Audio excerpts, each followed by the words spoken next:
as you may or may not be aware, if you've watched my last few videos, I want to hit 10k by the end of the year. So if you haven't already, make sure that you hit that subscribe button, and if you do, I would absolutely love you forever. But let's get into this. It feels like a while since I've actually done a why you should watch, and the main reason for that is because I've not really been watching anything new that I haven't already spoke about on this channel before, until recently.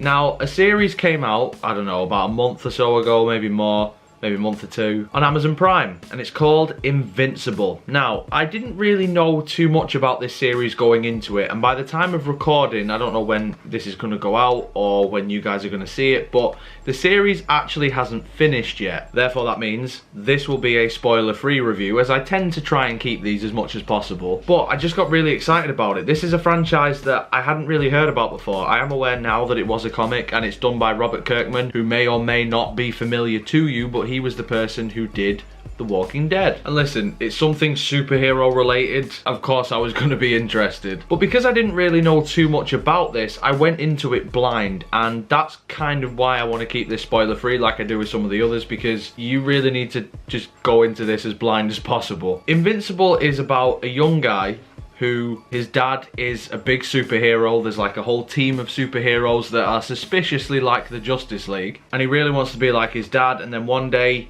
he gets his powers and he steps onto the path of becoming a superhero. Now the thing is, a show like this could very easily be proper cliche. It could be something that you've seen 1,000 times before, and I've got to say, in places, that is what this show is. It is quite cliche. You've seen some of these tropes before, but some of these tropes you don't really expect to see in a show like this. There's still that perception that because it's animated / cartoon, people just assume that it's for kids, especially when it is superhero related. But over the past few years, I think there's been an emergence of more adult superhero, supervillain, superpowered being properties that are really trying to move away from that, and this is no exception. I'm not going to tell you how, I'm not going to tell you why, but I'd say the last 5-10 minutes of episode 1, if you are not interested in the rest of this series after that, then you probably never will be. But all I will say is, when you go into that first episode, expect to see the typical superhero stuff. Expect to see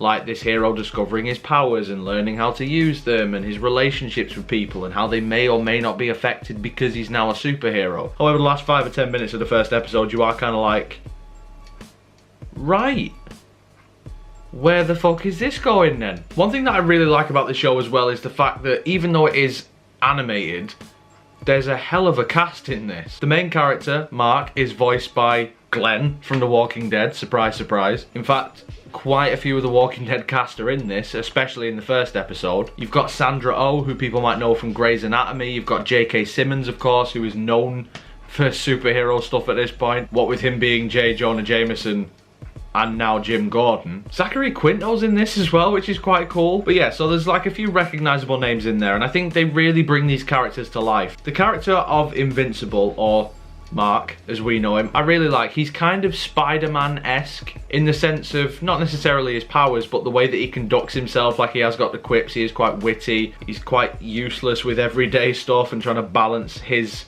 superhero alter ego as well as being Mark, really. I forgot to mention Zazie Beetz. She's in this as well. That's another one. The biggest compliment that I can give to this show is that it's very much like a mix between like your Spider-Man stories or your Marvel, your DCs. You will definitely see characters in there that you think, well, that kind of reminds me of this character from Marvel or from DC. But it's also got a whiff of The Boys about it as well, which is of course another superhero property on Amazon. And I think if you're someone who did enjoy The Boys, and you're someone who found a lot of enjoyment out of that, and you like seeing the typical superhero stuff but done slightly differently, then I think you'll like this as well. The animation, it's weird because I wouldn't say that in terms of the animation itself it really stands out. I wouldn't necessarily say that it's better than some of the DC animations that have come out over the last few years, but it's not too dissimilar. So if you've watched some of those things like, I don't know, the Flashpoint Paradox or Justice League War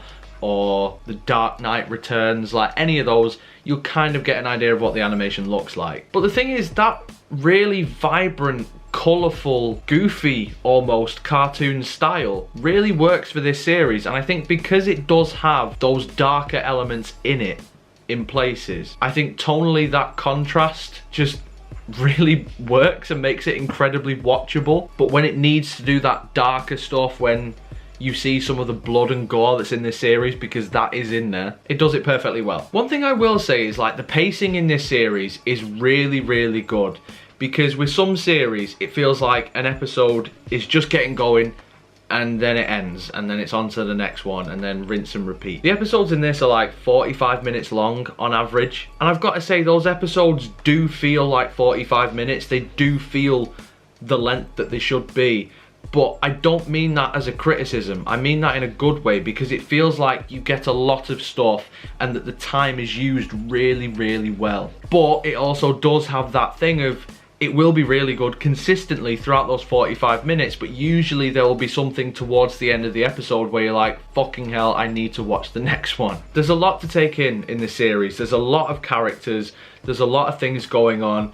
There's a lot of suspicions as well, because there's some characters who you think that they're going to be one thing and it turns out they're not.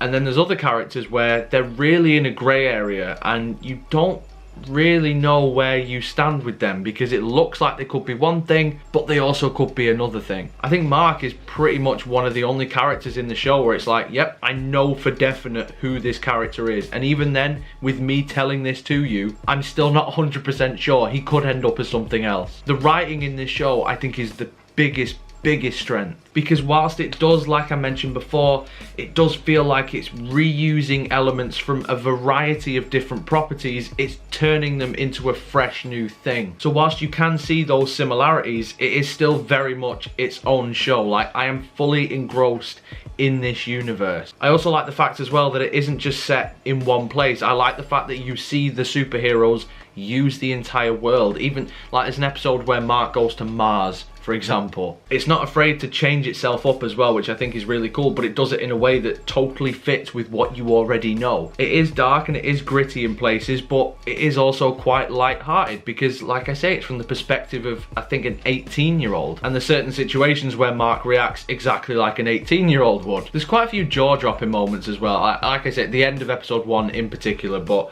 there are quite a few moments where you do really feel that moment. And the good thing about a series like this is it doesn't just leave you on cliffhangers and then the next episode will kind of pussyfoot around it. It's like the story is consistent. These jaw-dropping moments feel like beats in the story. They don't just feel like they're put there to get you to watch the next episode. However, that's probably not true of episode 1, but then again, it's episode 1, they obviously want you to watch the rest of the series. And again, like I say, this isn't over yet, this first series. I don't know if they're going to do another one. I would assume they're going to, but it's definitely worth a watch. Like, if you come home from work or school or college and you're just like, oh, I don't really know what to watch, and you've got a bit of time to kill before you have to do anything else, stick one of these on. I think for this sort of period, whilst The Boys isn't on air, this is kind of the next thing to watch. So again, as I repeat myself for like what must be the 4th, 5th, 6th, 7th time, who's to say? Someone's probably counting. If you do like The Boys, or you like superhero stuff in general,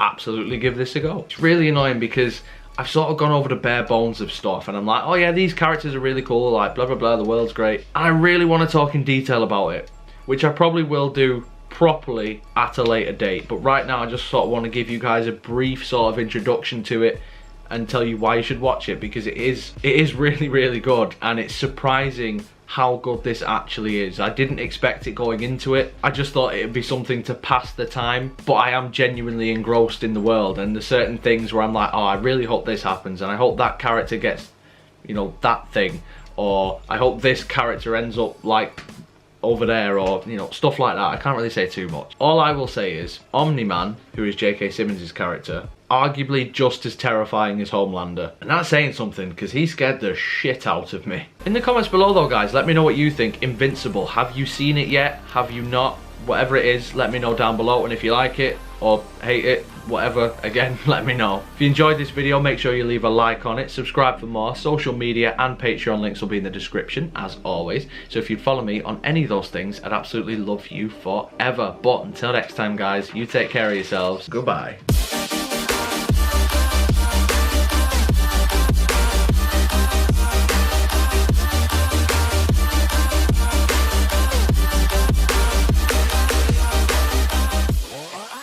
What would with being Jake. Of course, he is J.K. Simmons.